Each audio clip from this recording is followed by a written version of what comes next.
Now, in all our analysis on CBDC, in particular for the use of general use, we tend to establish the equivalence with cash. And there is a huge difference there. For example, in cash, we don't know, for example, who's using a $100 bill today. We don't know who is using a 1,000 peso bill today. A key difference with the CBDC is that central bank will have absolute control on the rules and regulations that will determine the use of that expression of central bank liability. And also, we will have the technology to enforce. The clip you just saw was in reference to the idea of central bank digital currencies, which we've talked about as well. So I'm so glad you chose to run that clip, because it's only 56 seconds, but it is one of those rare moments when a central banker decides to tell you the truth, you know, and it's, I couldn't, when Carstens did that. So that's Augustine Carstens, who's the general manager for the Bank of International Settlements in Basel, Switzerland, which is sort of the central bank of the central banks. And basically what he was saying is, we can make the rules and we can turn your money on and off. Now, I mention this because plague laws have been used for centuries. This is not the first time this has happened, but plague laws have been used for centuries to control labor, to control travel, to control what a person can do. But as you can hear from listening to Carstens, digital technology brings a whole new level of invasiveness and control. And literally the central bankers are going to be able to turn your money on and off, which means it's no longer currency or money. It's a financial transaction control grid. Give me your thoughts on this and explain a little bit for people on the idea of what you mentioned, plague laws, and how historically it's been used to shift currencies and people's perceptions of them. So there's a very interesting book, and there's a review on our website called The Edge of the World by Michael Pye. And he describes in the next to the last chapter how after the bubonic plague, the plague laws were created that allowed control of capital, basically a harvesting of the population, and that centralized the capital necessary to build out the first really big cities in Northern Europe, but also to start to shift the reserve currency. And my guess, I'm hoping we can get some graduate students to dig in and really look at this. If it looks to me like there's a pattern of every 100 or so years, you have a plague, you use peg laws to centralize control, and then you shift the currency. You know, think of it as a reset. Now, it's unbelievably important to understand that if you look at the system that we've all grown up in America or the G7 democracies, you have a balance of power between the people voting for representatives who are then control the fiscal policy, and then bankers, private bankers who control the central bank, who control monetary policy. So you have this balance of power between fiscal policy and monetary policy, with the people getting a say about where their taxes go. The bedrock of the American system is no taxation without representation. What you're watching around the world, and it's quiet for most people, they're not focused on seeing the nuts and bolts of it, is the central bankers have levered up the governments, shifted the money out of the government, so sort of stolen it out of the back door.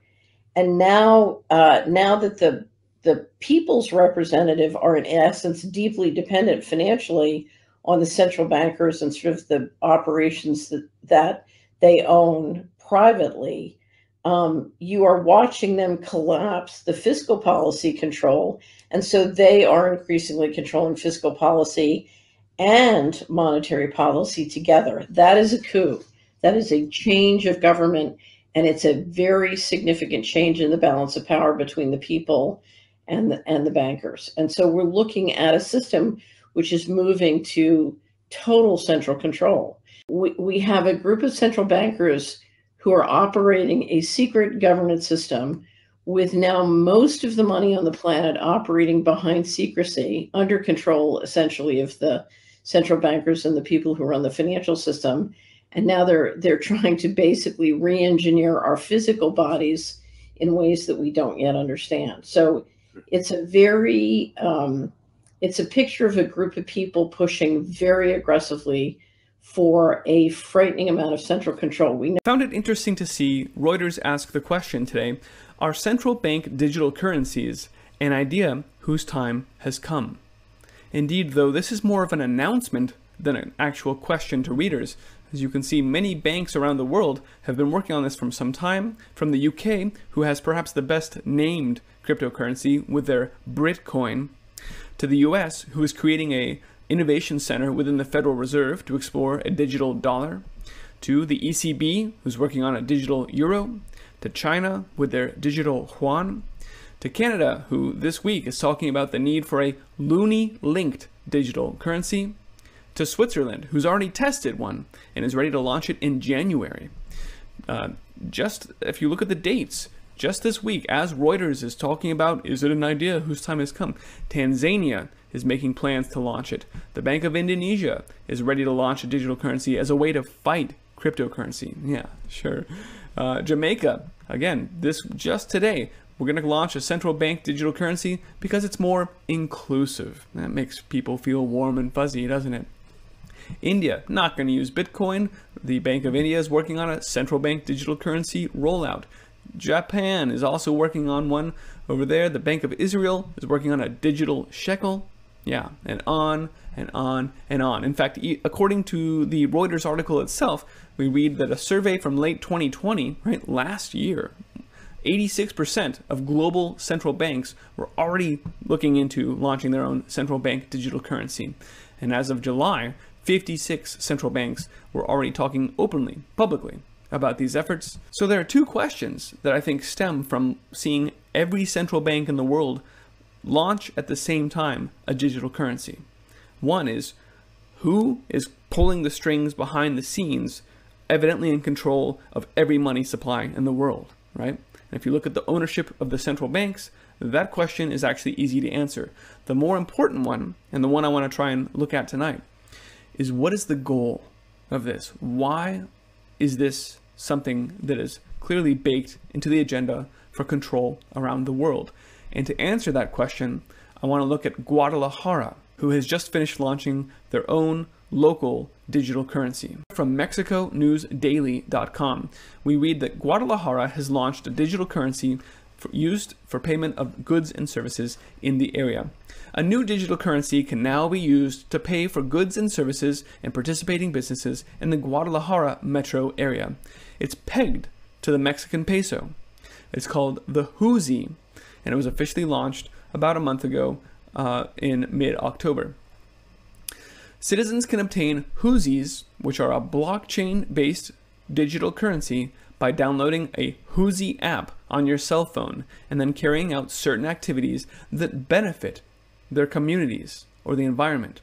So already we see this is tied directly into the ESG push and the desire to control people's behavior right out of the gate.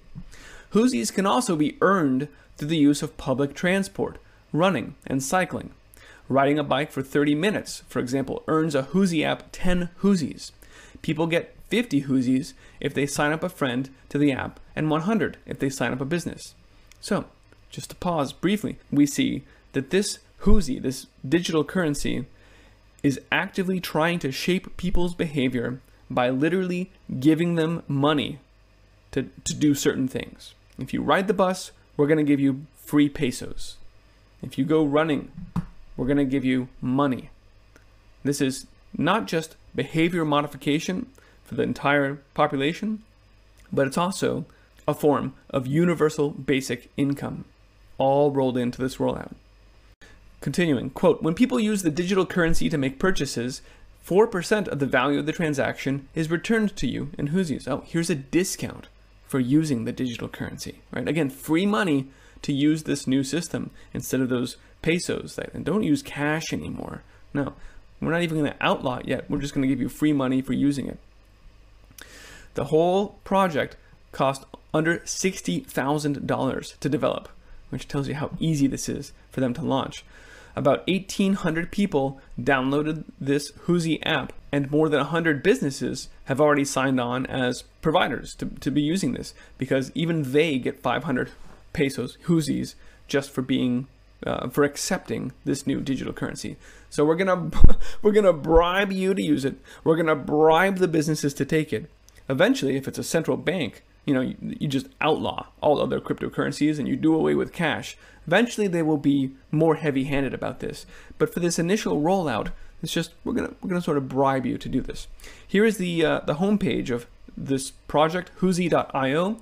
It talks about how you are going to be rewarded for living in your own city. Again, a hint of this behavior modification.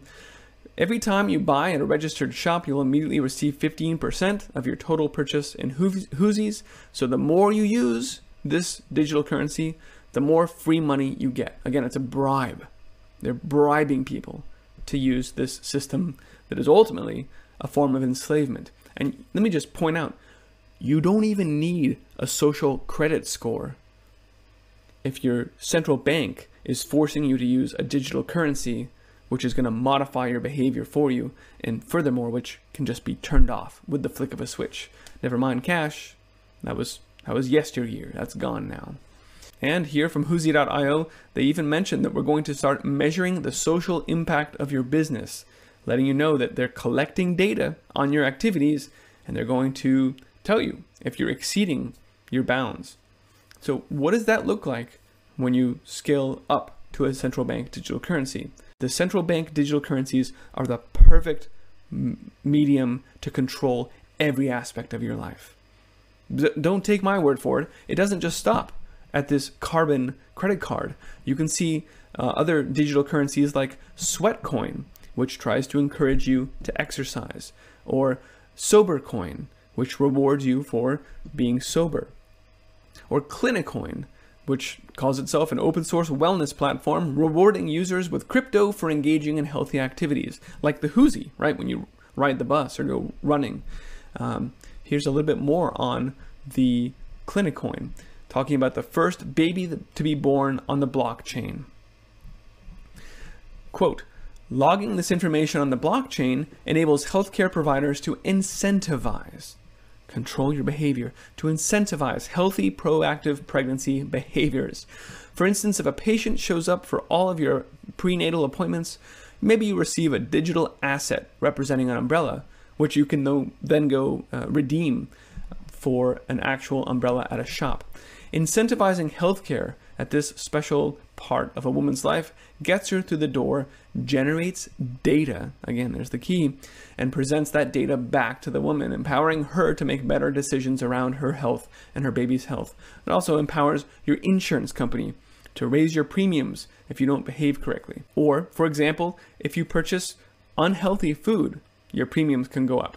And maybe you even lose your SNAP cards, your EBT cards, your food stamps. Here's an example of how your social benefits can be tied to your behavior. If you have a healthy eating incentive down here at the bottom, when you purchase healthy food, it all flows back to the government, who's monitoring this and who can continue your social benefits or cut you off if you buy a candy bar. It is an astounding degree of data collection and control over everyone. And that's why Reuters is saying, yeah, this is an idea whose time has come. That's why this is being launched at a ferocious speed by nearly every central bank in the world. And they're all owned by the same people. So if you were wondering why every country in the world is looking at launching this right now, or if you have friends and family who are seeing these kinds of headlines but aren't as plugged in to ESG in the way that this is all a massive control mechanism, then I hope this video can help them understand.